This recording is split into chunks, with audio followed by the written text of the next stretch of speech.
Welcome to Simplified UPSC by PPP, where we listen, learn, and grow together. Detailed lecture notes in English and Hindi, plus practice questions for prelims and mains, only on our Telegram channel. Link in description. Like and subscribe for more. नमस्कार दोस्तों और स्वागत है आपका।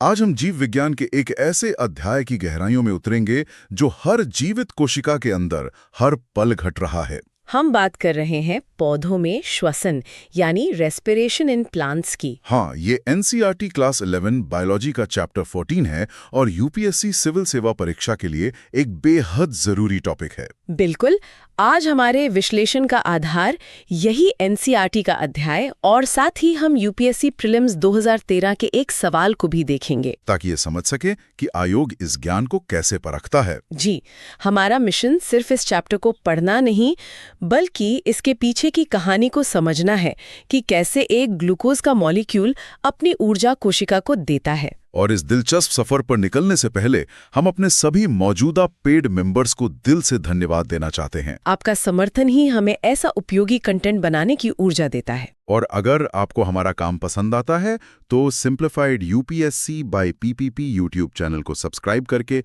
और paid membership join करके हमें support जरूर करें। चलिए अब शुरू करते हैं। श्वसन। जब हम ये शब्द सुनते हैं तो दिमाग में आता है सांस लेना, ऑक्सीजन अंदर, कार्बन डाइऑक्साइड बाहर। हाँ, पर पौधों की दुनिया में या कहूं कि सेलुलर लेवल पर ये कहानी कहीं ज्यादा गहरी है। बहुत गहरी। सेलुलर लेवल पर श्वसन का असली मतलब है भोजन में बंद ऊर्जा को बाहर निकालना। ये एक कैटाबॉलिक प्रक्रिया है। कैटाबॉलिक, ये थोड़ा टेक्निकल शब्द है, इसे आसान भाषा में कैसे समझे? देखिए, कैटाबॉलिक का सीधा सा मतलब है तोड़ना। जैसे एक बड़ी लकड़ी को छोटे छोटे टुकड़ों में तोड़कर जलाते हैं ताकि उसकी ऊर्जा आसानी से निकल सके। अच्छा, ठीक वैसे ही कोशिका ग्लूकोज जैसे बड़े मॉलिक्यूल को स्टेप बाय स्टेप तोड़कर उसकी केमिकल एनर्जी को निकालती है। तो ये वही भोजन यानी ग्लूकोज है जो पौधे फोटोसिंथेसिस से बनाते हैं? हाँ, वही। मतलब फोटोसिंथेसिस एक तरह से पैसे कमाने जैसा हो गया और श्वसन उस कमाए हुए पैसे को खर्च करने जैसा। क्या खूब कहा, एकदम सही एनालॉजी है। और इस प्रक्रिया में जो ऊर्जा निकलती है उसे एटीपी यानी एडेनोसिन ट्राइफॉस्फेट के रूप में कैद कर लिया जाता है। एटीपी, कोशिका की एनर्जी करेंसी। बिल्कुल, जैसे हमें कुछ खरीदने के लिए रुपए चाहिए, वैसे ही कोशिका को कोई भी काम करने के लिए एटीपी चाहिए। तो चलिए आज हमें ग्लूकोज मॉलिक्यूल के सफर पर चलते हैं। फोटोसिंथेसिस से पैदा होने के बाद इसका अंतिम मकसद है अपनी ऊर्जा कोशिका को दान करना। तो इस सफर का पहला पड़ाव कहाँ है? इस सफर का पहला पड़ाव है ग्लाइकोलिसिस।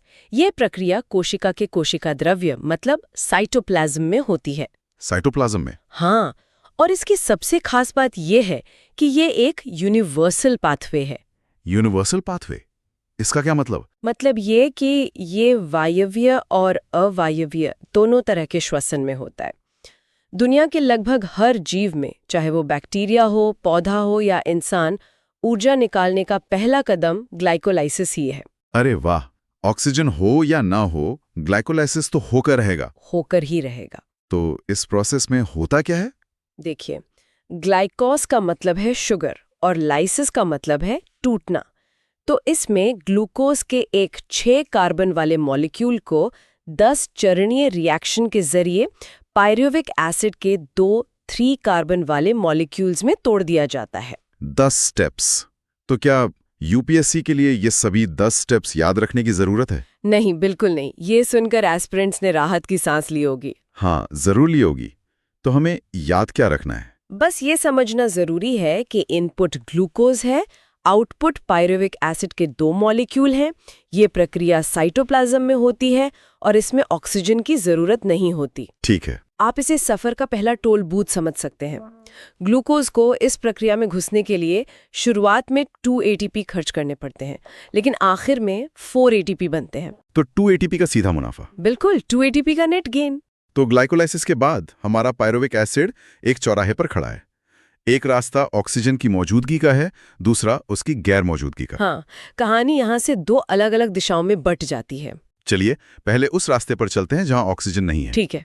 ऑक्सीजन की गैर मौजूदगी में कोशिका फर्मेंटेशन या किण्वन का रास्ता अपनाती है। ये एक तरह का प्लान बी है। Plan B? हाँ, इसमें पायरुविक एसिड का अधूरा ऑक्सीकरण होता है। जैसे यीस्ट में ये अल्कोहलिक फर्मेंटेशन करता है, जिससे इथेनॉल और कार्बन डाइऑक्साइड बनता है। ब्रेड और बियर इंडस्ट्री इसी पर चलती है। और दूसरा प्रकार? दूसरा है लैक्टिक एसिड फर्मेंटेशन। ये कुछ बैक्टीरिया में होता है जो दूध से दही बनाते हैं, और ये हमारी मांसपेशियों की कोशिकाओं में भी होता है। अरे वाह, ये लैक्टिक एसिड तो वही है जो हमें ज्यादा कसरत करने पर मांसपेशियों में दर्द और थकान जैसा महसूस होता है। एकदम। जब हम तेजी से दौड़ते हैं तो हमारी मांसपेशियों को जितनी ऑक्सीजन चाहिए उतनी मिल नहीं पाती। अच्छा। तब वे इस अवायवीय रास्ते से ऊर्जा बनाती हैं और लैक्टिक एसिड जमा हो जाता है। ये तो बहुत दिलचस्प है कि हमारी मांसपेशियां और दही बनाने वाले बैक्टीरिया दोनों एक ही तरह का प्लान बी इस्तेमाल करते हैं। हाँ, हालांकि ये याद रखना जरूरी है कि फर्मेंटेशन में बहुत कम ऊर्जा निकलती है।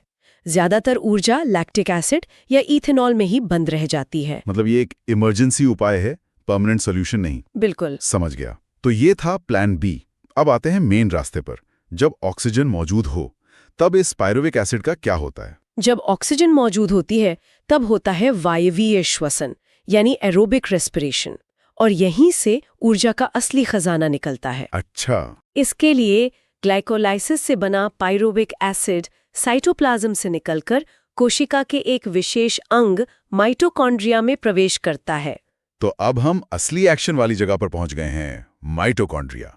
मुझे हमेशा से ये जानने की उत्सुकता रही है कि इसे कोशिका का पावर हाउस क्यों कहते हैं। आपका सवाल बहुत अच्छा है। माइटोकॉन्ड्रिया में वो मशीनरी है जो पायरुविक एसिड में बची हुई सारी ऊर्जा को निकालकर एटीपी में बदल सकती है। और ये होता कैसे है? ये काम दो मुख्य चरणों में होता है। पहला है क्रेब्स साइकिल, जिसे टीसीएस साइकिल भी कहते हैं, और दूसरा है इलेक्ट्रॉन ट्रांसपोर्ट सिस्टम या ईटीएस। क्रेब्स साइकिल, इसका नाम तो सुना है। ये माइटोकॉन्ड्रिया के मैट्रिक्स यानी उसके अंदरूनी हिस्से में होता है ना? हाँ, माइटोकॉन्ड्रिया में घुसने के बाद पायरुविक एसिड पहले एसिटाइल कोएंजाइम ए में बदलता है। आप इस एसिटाइल कोए को क्रेब्स साइकिल में घुसने का एंट्री टिकट मान सकते हैं। एंट्री टिकट, ठीक है। ये टिकट लेकर ये एक चक्रीय रास्ते में प्रवेश करता है। इस साइकिल के दौरान ये पूरी तरह से ऑक्सीडाइज होकर CO2 में बदल जाता है। और ऊर्जा का क्या होता है? क्या यहाँ बहुत सारे एटीपी बनते हैं? यहीं पर एक बहुत जरूरी बात समझनी है।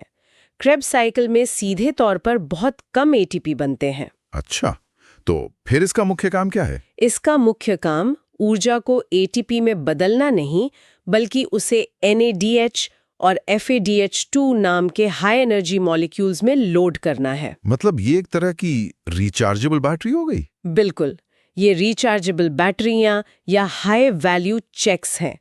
क्रेब्स साइकिल के अंत तक ग्लूकोज तो पूरी तरह से टूट चुका है, लेकिन असली कैश मतलब एटीपी अभी भी हमारे हाथ में नहीं है। हमारे पास बस ढेर सारी चार्ज की हुई बैटरियां हैं। ये एक शानदार नजरिया है।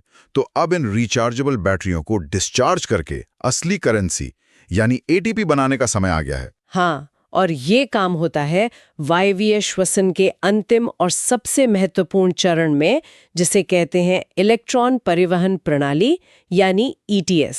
और ये कहाँ होता है? ये माइटोकॉन्ड्रिया की भीतरी झिल्ली यानी इनर मेम्ब्रेन पर होता है।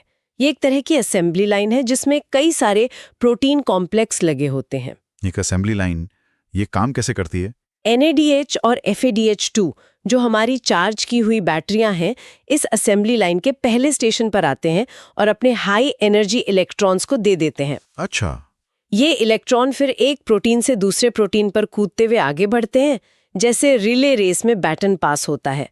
हर छलांग के साथ वे थोड़ी थोड़ी ऊर्जा खोते जाते हैं। और इसी खोई हुई ऊर्जा से एटीपी बनते हैं। यहीं पर ऑक्सीजन का रोल आता है ना? बिल्कुल। इलेक्ट्रॉन्स के इस बहाव से जो ऊर्जा निकलती है, उसका इस्तेमाल प्रोटॉन को झिल्ली के पार पंप करने में किया जाता है, जिससे एक ग्रेडियंट बन जाता है। एक ढाल जैसा? हाँ, जब ये प्रोटॉन एक खास एंजाइम ATP सिंथेज के जरिए वापस आते हैं, तो ये एक टरबाइन की तरह घूमता है और ढेर सारे ATP बनाता है। और इस पूरी असेंबली लाइन के अंत में खड़ा है ऑक्सीजन। ऑक्सीजन का क्या काम है यहाँ? ऑक्सीजन अंतिम इलेक्ट्रॉन स्वीकर्ता है, फाइनल इलेक्ट्रॉन एक्सेप्टर। वो इन थके हुए कम ऊर्जा वाले इलेक्ट्रॉनों को पकड़ लेता है और प्रोटॉन के साथ मिलकर पानी H2O बना लेता है। मतलब ये एक तरह का गार्बेज कलेक्टर है। हाँ, आप ऐसा कह सकते हैं। अगर ऑक्सीजन न हो तो ये पुराने इलेक्ट्रॉन्स लाइन में ही अटके रहेंगे, पूरी असेंबली लाइन जाम हो जाएगी और एटीपी बनना बंद हो जाएगा। इसीलिए ऑक्सीजन हमारे लिए जीवनदायी है। जी, एक पल के लिए सोचिए, ये पूरी की पूरी असेंबली लाइन, ये प्रोटीन, ये इलेक्ट्रॉन, ये एटीपी बनाने वाला टरबाइन, एक कोशिका के अंदर एक झिल्ली पर हो रही है जो इंसानी बाल से भी हजारों गुना पतली है। वाकई कमाल है। ये पूरी कहानी तो बहुत दिलचस्प है, लेकिन अब आते हैं मुद्दे की बात पर। एक यूपीएससी एस्पिरेंट को इस ग्लूकोज के सफर में से कौन से माइलस्टोन याद रखने हैं? बहुत अच्छा सवाल। पूरी प्रक्रिया की हर डिटेल रटने की जरूरत नहीं है। 3 मुख्य कॉन्सेप्ट्स पर फोकस करना है। पहला है श्वसन संतुलन शीट, यानी रेस्पिरेटरी बैलेंस शीट। इसका मतलब है कि एक ग्लूकोज मॉलिक्यूल से कुल कितने एटीपी बने, उसका पूरा हिसाब। हाँ, सैद्धांतिक रूप से एक ग्लूकोज के पूर्ण ऑक्सीकरण से लगभग 38 एटीपी अणु बनते हैं। 38 एटीपी? जी, हालांकि ये एक आदर्श गणना है। असल में ये संख्या थोड़ी कम हो सकती है, लेकिन परीक्षा के लिए 38 एटीपी का आंकड़ा महत्वपूर्ण है। ठीक है। और दूसरा महत्वपूर्ण कॉन्सेप्ट? दूसरा और शायद सबसे महत्वपूर्ण कॉन्सेप्ट है एम्फीबोलिक पाथवे। हमें ये समझना होगा कि श्वसन का रास्ता सिर्फ एक तरफा हाईवे नहीं है। तो फिर ये क्या है? ये एक व्यस्त शहर का चौराहा है। ये एक एम्फीबोलिक पाथवे है, मतलब ये कैटाबोलिज्म यानी टूटना और एनाबोलिज्म यानी बनना, दोनों का केंद्र है। अच्छा, मतलब ये टू वे ट्रैफिक है। बिल्कुल। श्वसन के रास्ते में बनने वाले कुछ अणु, जैसे एसिटिल कोए, रास्ता छोड़कर फैटी एसिड बनाने के लिए बाहर निकल सकते हैं। इसी तरह प्रोटीन से आने वाले अमीनो एसिड भी इस रास्ते में अलग-अलग जगहों पर आकर ऊर्जा उत्पादन में शामिल हो सकते हैं। ये एक बहुत ही शक्तिशाली विचार है। ये दिखाता है कि कोशिका में सब कुछ एक दूसरे से जुड़ा हुआ है। और तीसरा पॉइंट? तीसरा है श्वसन गुणांक या रेस्पिरेटरी कोशेंट, जिसे आरक्यू कहते हैं। क्यों? इसकी परिभाषा सीधी है। श्वसन के दौरान निकली हुई CO2 का आयतन बटे में इस्तेमाल की गई O2 का आयतन। और इसका मान इस बात पर निर्भर करता है कि ईंधन के तौर पर क्या जल रहा है, कार्बोहाइड्रेट, फैट या प्रोटीन। एकदम। जब कार्बोहाइड्रेट का उपयोग होता है तो आरक्यू ठीक 1 होता है। वसा यानी फैट्स के लिए ये 1 से कम होता है, लगभग 0.7, क्योंकि उन्हें जलाने के लिए ज्यादा ऑक्सीजन लगती है। और प्रोटीन्स के लिए? प्रोटीन के लिए भी ये 1 से कम होता है, लगभग 0.9। ये प्रीलिम्स के लिए एक संभावित प्रश्न क्षेत्र है। चलिए अब देखते हैं कि यूपीएससी इस ज्ञान को असल में कैसे परखता है। हमारे पास 2013 प्रीलिम्स का एक प्रश्न है। जी। प्रश्न है, फलों को एक ठंडे कक्ष में रखने पर उनका भंडारण जीवन लंबा हो जाता है क्योंकि? और विकल्प है, श्वसन की दर कम हो जाती है। ये सीधे तौर पर इसी अध्याय के ज्ञान का एक व्यवहारिक अनुप्रयोग है। ये कैसे जुड़ता है, इसे थोड़ा और खोलकर समझाइए। देखिए, फल जब पेड़ से तोड़ लिए जाते हैं तब भी वो जीवित होते हैं। उनकी कोशिकाएं श्वसन करती रहती हैं। हाँ। और श्वसन, जैसा हमने पूरी चर्चा में समझा, एक एंजाइम द्वारा नियंत्रित प्रक्रिया है। और हम जानते हैं कि एंजाइमों की गतिविधि तापमान के प्रति बहुत संवेदनशील होती है। अच्छा, तो कम तापमान पर एंजाइम धीरे काम करते हैं, मतलब श्वसन की पूरी प्रक्रिया ही धीमी हो जाती है। बिल्कुल। जब हम फलों को ठंडे गोदाम या फ्रिज में रखते हैं तो कम तापमान के कारण श्वसन से जुड़े एंजाइमों की गतिविधि धीमी हो जाती है। इससे श्वसन की दर कम हो जाती है। हाँ, और श्वसन धीमा होने का मतलब है कि फल अपने अंदर जमा भोजन का उपयोग बहुत धीरे धीरे करते हैं, जिससे उनके पकने और खराब होने की प्रक्रिया भी धीमी हो जाती है। और इसलिए उनका भंडारण जीवन यानी शेल्फ लाइफ बढ़ जाता है। ये एक बेहतरीन उदाहरण है कि कैसे एनसीईआरटी की मूलभूत वैज्ञानिक अवधारणाओं से सीधे यूपीएससी में व्यावहारिक प्रश्न बनते हैं। आपने एकदम सही निष्कर्ष निकाला। ये सिर्फ रटने का नहीं, बल्कि कॉन्सेप्ट्स को समझने और उसे लागू करने का खेल है। तो आज हमने एक ग्लूकोज मॉलिक्यूल के अद्भुत सफर को देखा। साइटोप्लाज्म में ग्लाइकोलाइसिस से शुरू होकर ये माइटोकॉन्ड्रिया के पावर हाउस में दाखिल हुआ, क्रेब्स साइकिल से गुजरा और अंत में अपनी सारी ऊर्जा एटीपी के रूप में दान कर दी। और हमने ये भी देखा कि ये रास्ता सिर्फ ऊर्जा देने वाला नहीं, बल्कि एक एम्फीबोलिक चौराहा है जो कोशिका के पूरे मेटाबॉलिज्म को जोड़ता है। आरक्यू का कॉन्सेप्ट और यूपीएससी का ये व्यवहारिक प्रश्न हमें बार बार याद दिलाता है कि विज्ञान की मूलभूत समझ कितनी आवश्यक है। जी बिल्कुल। आज की चर्चा समाप्त करने से पहले श्रोताओं के लिए सोचने के लिए एक बात छोड़ जाते हैं।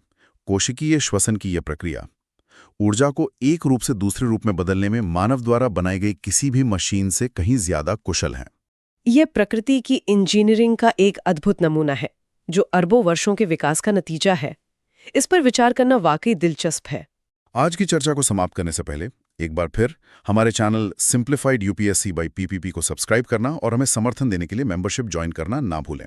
हमारे सभी मेंबर्स का तहे दिल से शुक्रिया। आपका सपोर्ट ही हमारी असली ऊर्जा है। अगली बार तक सीखते रहें। Thanks for watching. Follow us on Telegram and Instagram. Don't forget to like, share, and subscribe.